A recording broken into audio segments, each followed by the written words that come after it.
Ողջույն հարգելի հեռուստադիտողներ եւ սոցիալական հարթակների մեր հետևորդներ։ Եթերում առողջարար հեռուստանախագիծն է։ Մենք հանդիպում ենք յուրաքանչյուր շաբաթ 21:00-ին։ Խոսում ու ներկայացնում առողջապահական թարմ նորություններն ու իրադարձությունները, որպեսզի դուք լինեք տեղեկացված եւ պաշտպանված։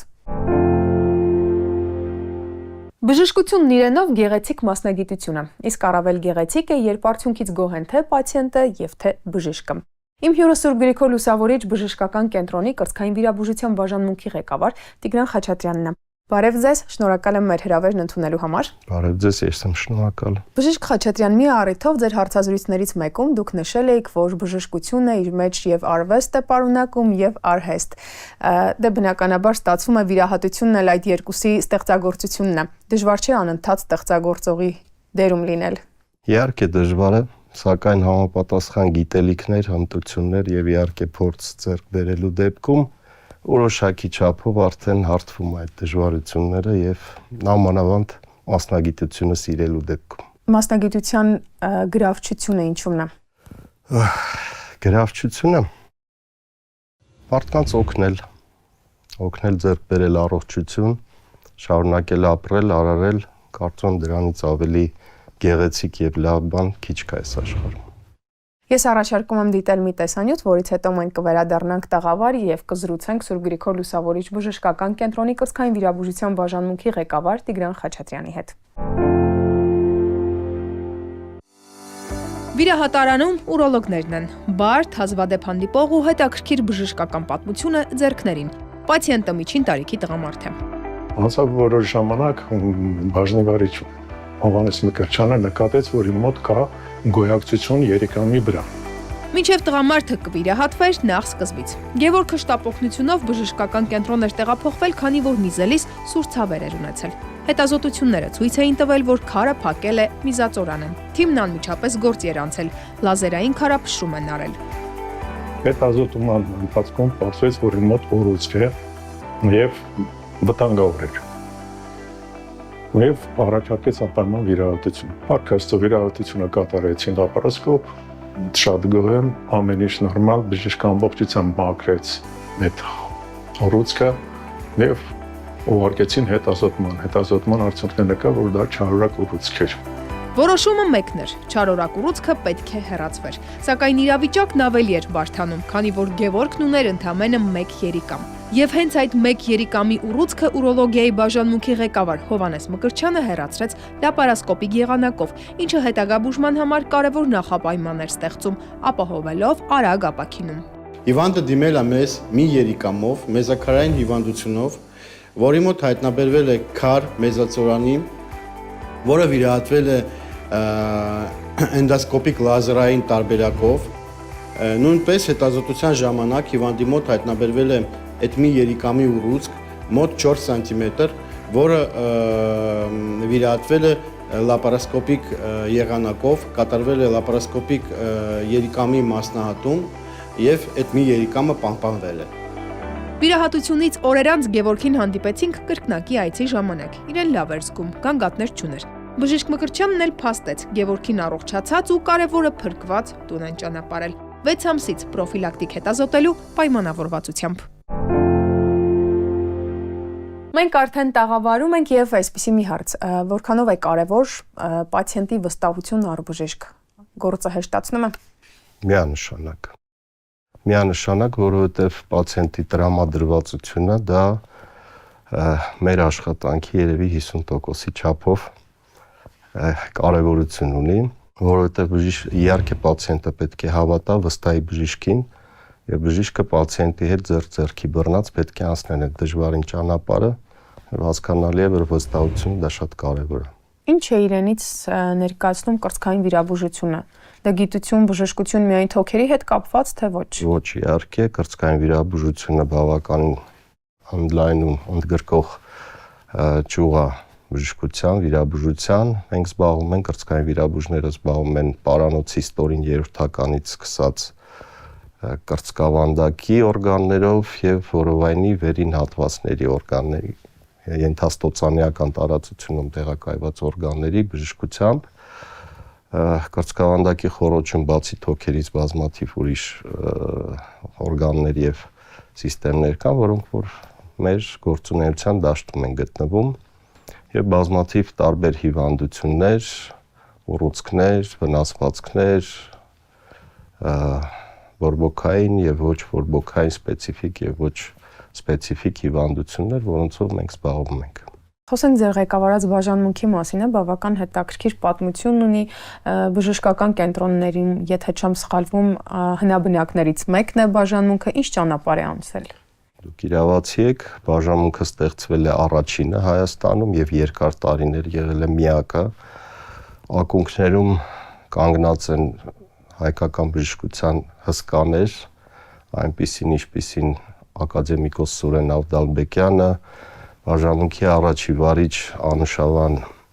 Վեմյանը, երկար տարիներ, մոտ 27 տարի բաժանմունքը ղեկավարել է իմ ուսուցիչը Հովհաննես Սարգսակյանը, շնորհիվ որի հսկայական գործ է արվել, որպեսզի Հայաստանում կայանա կրծքային վիրաբուժությունը, զարգանա եւ նորանոր վիրահատություններ կատարվեն։ Բացի դրանից բազմաթիվ մարդիկ, ում բոլորը ճանաչել են, դա Ամատունի Սամվելը, Վահագն Խաչատրյանը, Վահան Խաչատրյանը, Էդուարդ Գաբրիելյանը եւ բազմաթիվ ուրիշ բժիշկներ, որոնք որ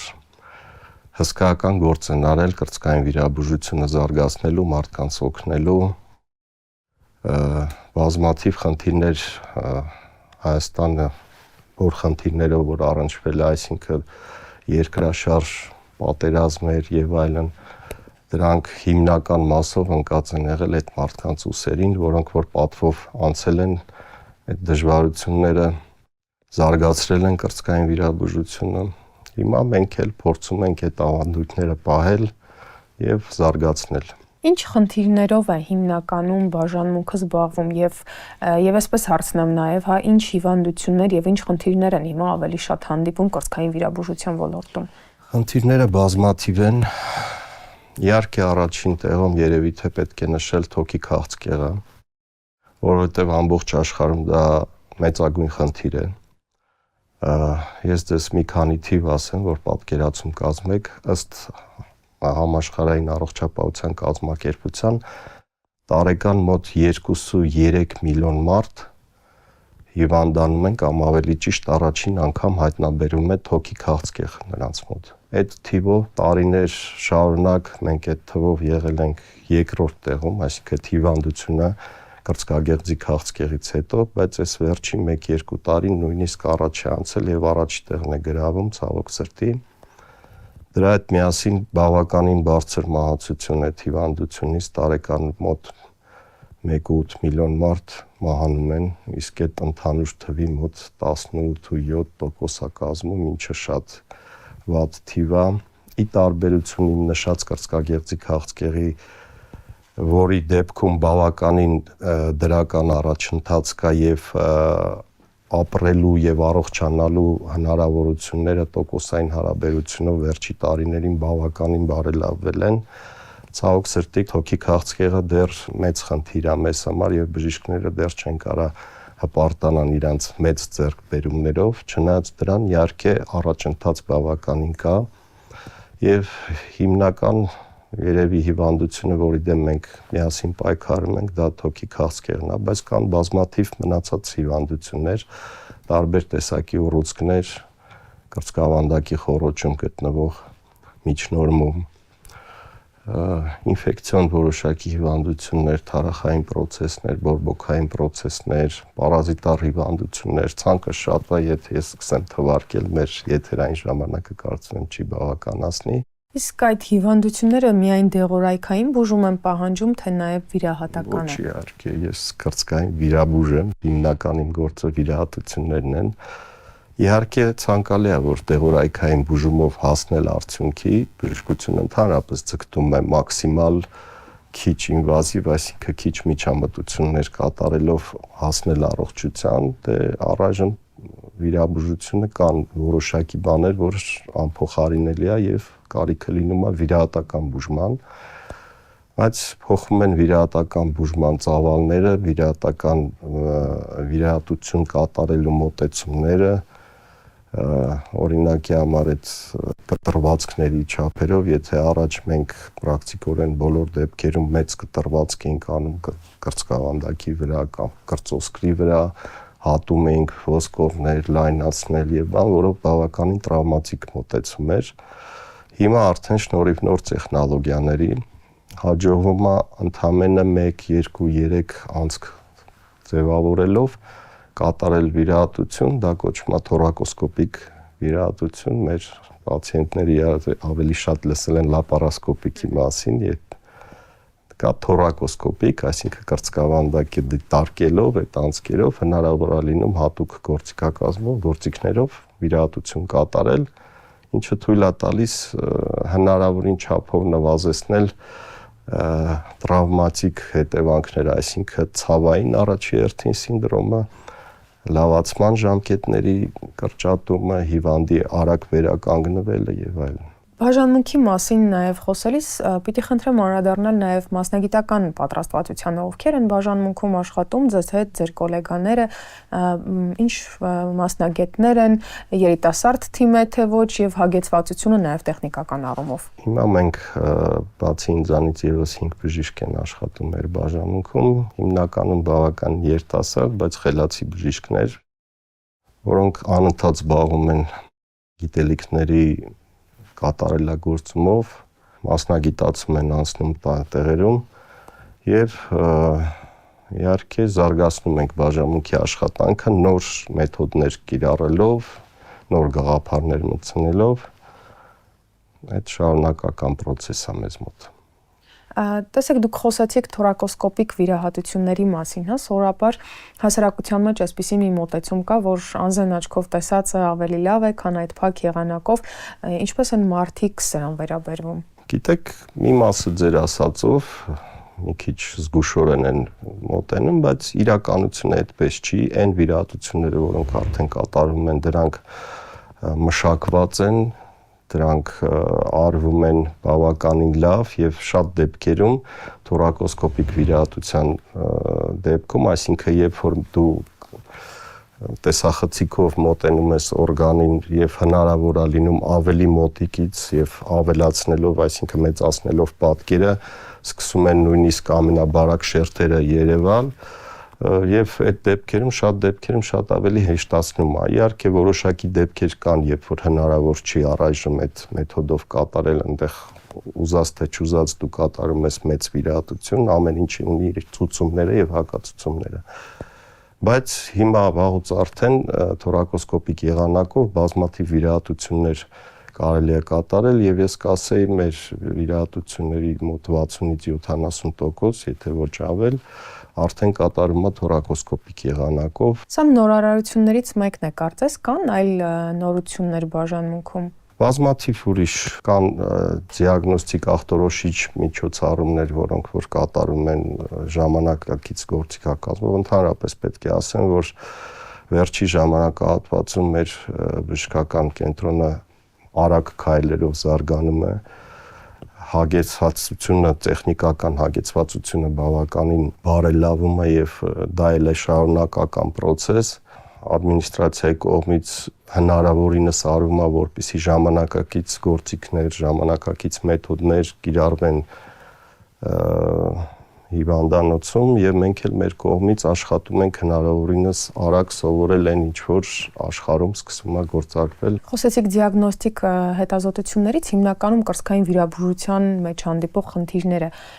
ինչ գործիքային հետազոտությունների են ենթարկվում։ Բազմաթիվ, սկսած սովորական ռենտգեն հետազոտությունից, ռենտգեն հետազոտությունը բազմաշերտ է, այնտեղ տարբեր գաղափարներ կան, դա ֆլուորոգրաֆիա, ռենտգենսկոպիա, ռենտգենգրաֆիա, համակարգչային տոմոգրաֆիան, որը նույնպես ռենտգեն հետազոտություն է, պարզապես համակարգչի կողմից մշակվող բազմաթիվ էնդոսկոպիկ բաներ, բրոնխոսկոպիա օրինակի համար, նույն այդ թորակոսկոպիկ մեթոդներով կարելի է կատարել ախտորոշիչ գործողություն, վերցնել ինչ որ մի հատված հետազոտությունների համար, ընդհանրապես կրծքային վիրաբուժությունը որպես բավականին բարդ ճյուղ պահանջում է մեծ հագեցվածություն, պահանջում է մեծ կլինիկա, որտեղ որ ամբողջ ախտորոշիչ համակարգերի բազմազանությունը ամբողջովին կա, որովհետև անհրաժեշտ է լինում հնարավորինս չափով օգտագործել այն, ինչ որ հիմա կա բժշկագիտության մեջ, այնց որ ախտորոշիչ բաները բավականին շատ են։ Ձեր բաժանմունքը մի հետաքրքիր պատմություն եւս ունի, թեպետ ծանր ժամանակահատված բժշկական կենտրոնի, բայց մի փոքր պիտի խնդրեմ անդրադարձանալ նաեւ COVID համավարակին, այդ ժամանակ ձեր բաժանմունքը ինֆեկցիոն 1 էր վերանվանվել, դռները փակվեցին, ինչ էր տեղի ունենում ներսում։ Կրծքային վիրաբուժությունն ու COVID-ը ինչով էին համադրվում։ Նրանով, որ COVID-ը առաջին հերթին ախտահարում էր թոքերը եւ բազմաթիվ խնդիրներ էր լինում, որոնք որ նաև կրծքային վիրաբուժի միջամտության անհրաժեշտություն էր լինում եւ ընդհանրապես բավականին բարդ ժամանակաշրջան էր, որտեղ եկել էր մի հիվանդություն, որի մասին ոչ մի բան չգիտեր եւ մենք այո, ինչքան էլ որ գիտելիքներ ունենք, բայց այդ հիվանդության ոչ մեկ պատրաստ չէր, աշխարհում ոչ մեկ պատրաստ չէր եւ այո, ստիպված էինք արագ վերակազմավորվել եւ ի պատիվ եւ մեր ադմինիստրացիային եւ մեր բժիշկներին շատ արագ հաջողվեց մի քանի օրվա մեջ այս հսկայական հիվանդանոցը վերապրոֆիլավորել եւ հնարավորինս չափ պատրաստ լինել այդ հիվանդների հոսքին եւ այդ հիվանդությանը։ Ես իհարկե կասեմ, որ ցավոք սրտի այդ հիվանդությունը այնպիսի դաժան արտահայտություններ ուներ, որոնք որ մեզ համար տենց անսպասելի էին եւ դժվար էր, բավականին դժվար էր, թույլ տվեք շատ բան չանեմ, հավատացեք, որ բավականին դժվար, ծանր եւ դաժան օրեր ենք անցկացրել այդ 2 տարվա ընթացքում, լավ կլինի, որ նման բաներ չկրկնվեն իհարկե։ Բաժանմունքը միջազգային գործընկերության գործակցությունների առումով ինչ շփումներ ունի։ Բազմաթիվ շփումներ ունենք, մենք բոլորս տարբեր ասոցիացիաների անդամներ ենք, շփումներ ունենք մեր արտասահմանյան գոլեգաների հետ, աշխատում ենք անընդհատ, ոնց քիչ առաջ ասեցի, լինել այդ նորությունների կենտրոնում, միշտ զբաղվել, շփվել, վերապատրաստվել, հնարավորին չափ ինչքանով որ կարողանում ենք, միանշանակ ձգտում ենք շփվել եւ կոնտակտը պահել։ Բժիշկ, մի փոքր հետ հայացք նետենք, նորից ձեր հարց ու պատասխանին վերադառնանք, խոսեցիք թոքի քաղցկեղի մասին, կարող եք ասել, ունի դա պատճառ, ինչն է պատճառ դառնում այդ հիվանդության զարգացման։ Պատճառները բազմաթիվ են, սկսած արտաքին գործոններից, դե առաջին ասեմ ծխելը օրինակ։ Վաղուց ապացուցված է, որ մոտ 85-ից 90% դեպքերում ծխելը գլխավոր դերակատարություն ունի թոքի քաղցկեղի զարգացման մեջ։ Բացի դրանից մեր միջավայրի աղտոտվածությունն է բավականին լուրջ խնդիր, որտեղ այդ փոշին, որտեղ հիմնական խնդիրը այնտեղ ծանր մետաղների առկայությունն է եւ այլն։ Կա նաեւ իհարկե գենետիկական նախադրյալներ, այսինքն ժառանգական որոշակի բաներ կան, գործոնները բազմաթիվ են, բայց գոնե մենք մեր կողմից պետք է անենք այնպիսի, որպեսզի նվազեցնենք այդ գործոնների ազդեցությունը։ Օրինակի համար դադարեցնենք ծխելը, թողնենք ծխելը։ Սա ամենակարևոր խորհուրդն էր ձեզանից, որ լսեցինք եւ ամփոփելով այսօրվա մեր զրույցը, ինչ խորհուրդ կտաք բացի ծխելը, դադարեցնելը։ Իհարկե, բոլորին խորհուրդ կտամ առողջ ապրելակերպով ապրել, հնարավորին չափով, այսինքն դա հեռու մնալ վնասակար սովորույթներից, սպորտով զբաղվել, հնարավորին չափով, իհարկե այսօրվա մեր կյանքում դժվար է, բայց պետք է այնպես անել, որ ստրեսներից հեռու լինել, որտեղ ստրեսն էլ հսկայական գործոն է այդ հիվանդությունների զարգացման մեջ։ Շնորհակալ եմ շատ, ես հիշեցնեմ, որ մենք զրուցում էինք Սուրբ Գրիգոր Լուսավորիչ բժշկական կենտրոնի կրծքային վիրաբուժության բաժանմունքի ղեկավար Տիգրան Խաչատրյանի հետ։ Այսպիսին էր մեր եթերն այս անգամ, շարունակեք հետևել մեզ, մենք ձեզ ներկայանում ենք առողջապահության հատընտիր նորություններով։ Վստահեք մասնագետներին, պահպանեք առողջությունը եւ հիշեք, մենք ձեզ ներկայացնում ենք առողջարար տեղեկատվություն հանուն առողջության։ Ցտեսություն։